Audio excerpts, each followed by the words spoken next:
Hi everyone, in this video I will show you how to save high quality WhatsApp DP photos.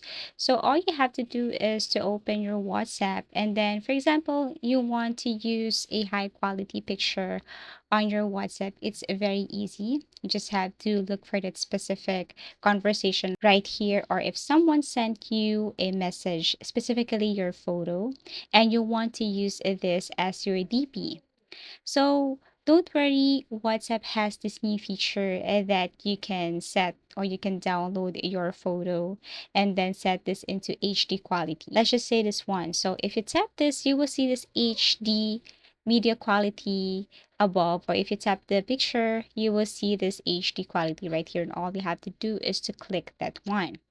Once done, you can now download this or save this. Just tap the picture and then save.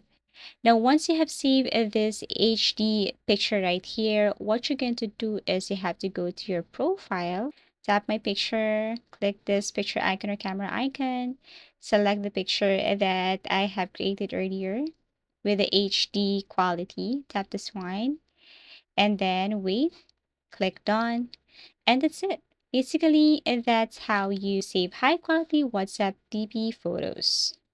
So if you have any suggestions or topics that you want us to create for tutorials, please do comment down below. Please do like and subscribe to our channel and see you again in our next video tutorials.